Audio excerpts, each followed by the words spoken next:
The attachment theory argues that a strong emotional and physical bond to one primary caregiver in our first years of life is critical to our development. If our bonding is strong and we are securely attached, then we feel safe to explore the world. We know that there is always that safe base which we can return to any time. If our bond is weak, we feel insecurely attached. We are afraid to leave or explore a rather scary-looking world because we are not sure if we can return.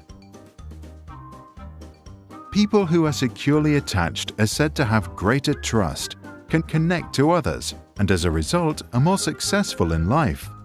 Insecurely attached people tend to mistrust others, lack social skills, and have problems forming relationships. There is one type of secure attachment, and there are three types of insecure attachments: anxious ambivalent, anxious avoidant, and anxious disorganized. In responses to distress, the first three react organized, while the last acts disorganized. To understand the theory better, let's look at Mr. and Mrs. Smith, who have 4 children: Luca, Anne, Joe, and Amy. The Smiths are lovely parents who cuddle, make frequent eye contact, speak warmly, and are always there for their kids. But one day, Mr. Smith falls very sick and dies. For Mrs. Smith, life now becomes very difficult. She spends all day working, while at the same time trying to care for her children. An impossible task. At 6 years of age, Luca's brain is for the most part developed, his character strong and his worldview shaped. The new situation does not affect him much. He knows there is still always Mum, his safe haven.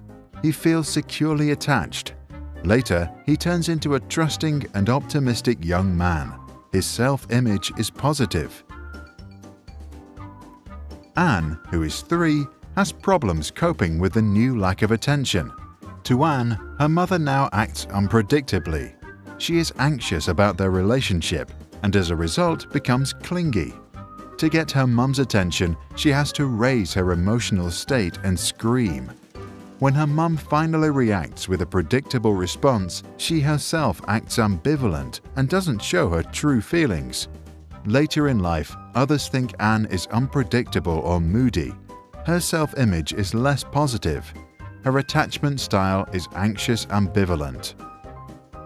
2-year-old Joe spends his days with his uncle, who loves him, but thinks that a good education means being strict.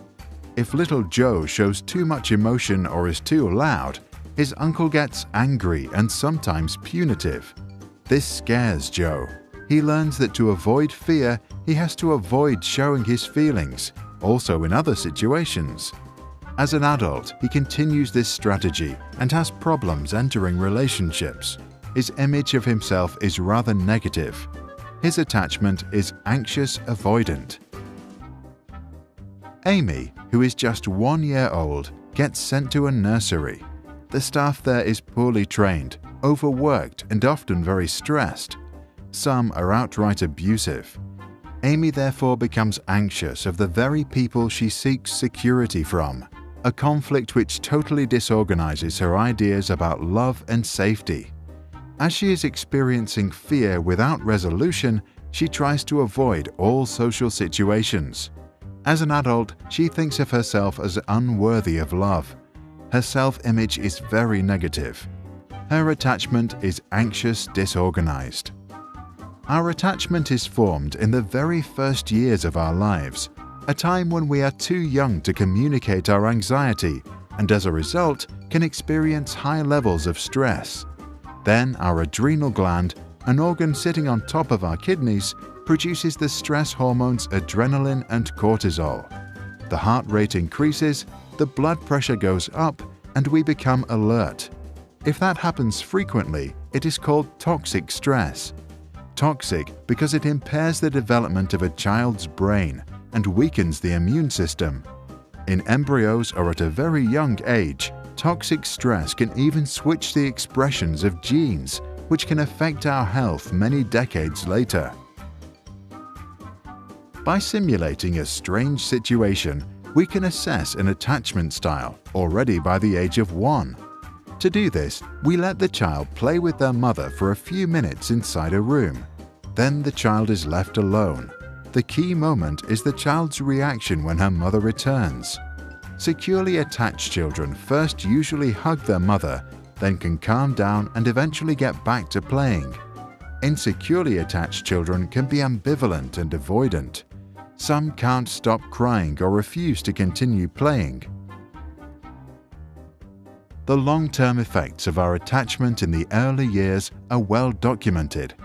Using the theory, researchers at Minnesota University were able to predict already at age 3 if a child would drop out of high school with 77% accuracy. In another study, undergraduates at Harvard were asked to assess how close they felt to their parents. 35 years later, they were asked about their health. 91% of those who said they had a rather broken relationship with their mother were also diagnosed with health issues, including coronary artery disease, hypertension, and alcoholism. For those that had reported a warm relationship, the figure of poor health diagnosis was just 45%. But there is another reason why the early years deserve special attention. They are the starting place for subsequent behaviors.